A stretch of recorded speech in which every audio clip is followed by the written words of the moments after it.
Hi, friends, and welcome back.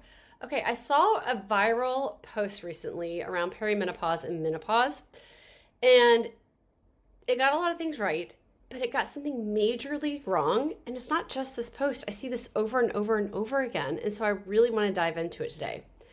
So, the reason why I feel compelled is because this post in particular had 22,000 likes, had 23,000 shares, and hundreds of comments from women saying some version of, "This is exactly what I'm going through," or "Finally, someone said it." It walked through symptom after symptom: joint pain, hair changes, hot flashes, sleep disruption, anxiety, low libido, feeling like you've lost yourself. 18 slides of symptoms, and all of it is real. And the post ends with a message to the husbands: be patient, be understanding, read up on what your wife is going through. I want to start by saying this. Every single symptom on that post is real. That's not what's wrong. And yes, women have been dismissed. We have been told that we're being dramatic. We've been told to go see a doctor and get put on antidepressants or anti-anxiety meds or whatever, when what we actually need is someone asking, why is this happening? Now, that post is doing something important. It's naming what so many women have been feeling and have felt alone in for so many years. But there is a huge piece that is missing. There is a sentence that is missing from the whole thing. And it's the sentence that I believe changes everything about how we experience this transition in our lives. Now, if you don't know me, my name is Elena. I'm a naturopathic doctor, a functional medicine certified health coach. I'll be 47 in a week. I have one ovary, and I am going through perimenopause myself. I am sailing through it, so I know what I am talking about, and I work with clients going through it too. Here's what the post treats as the baseline. Perimenopause happens. It's hard. You get through it with support and patience for 7 to 10 years, and then it's over. But that's not actually how it works for every woman.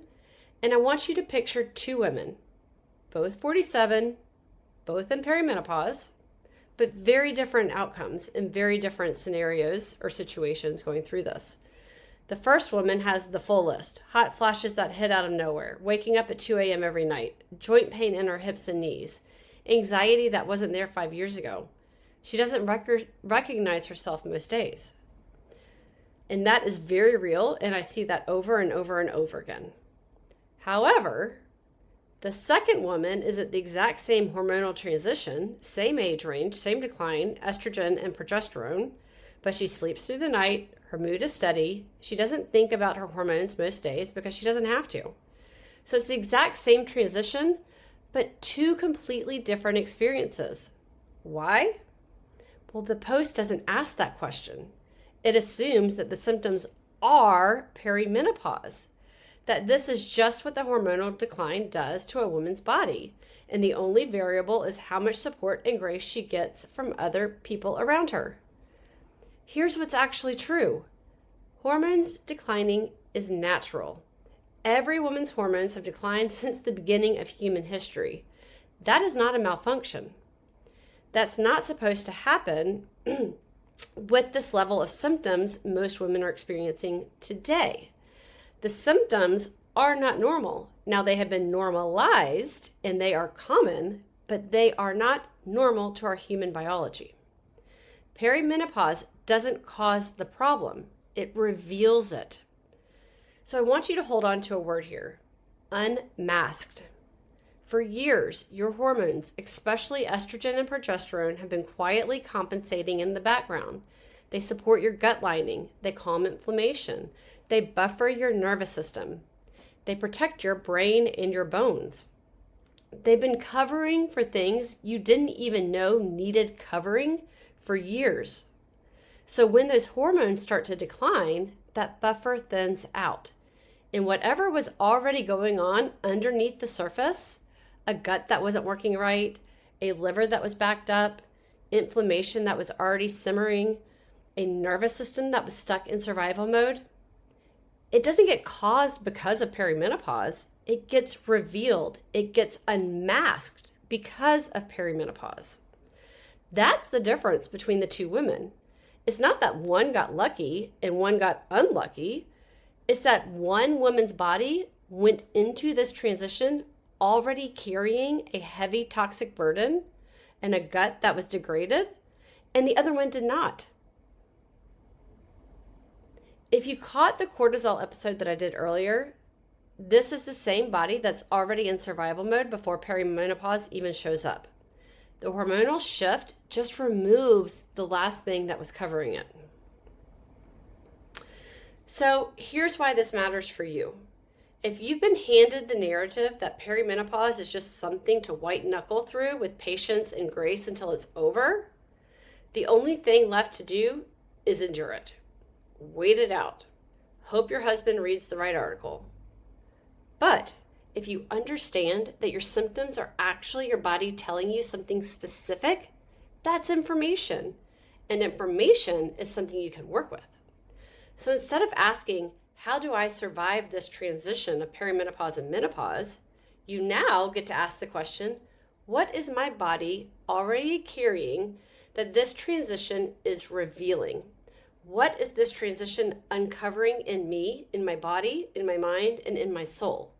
That's a completely different starting point.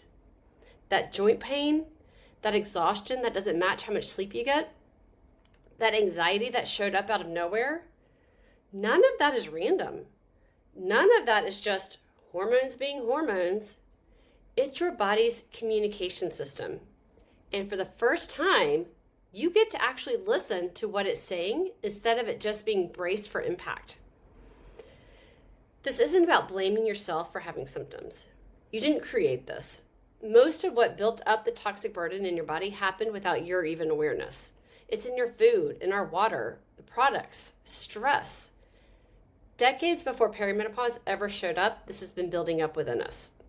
Emotional traumas, limiting beliefs, generational patterns. So this transition is about recognizing you're not stuck just because a hormone declined. There's something you can do about it. I want to tell you what's possible because I'm not theorizing about this. As I mentioned, I have one ovary. I'm in perimenopause right now, and I don't have symptoms.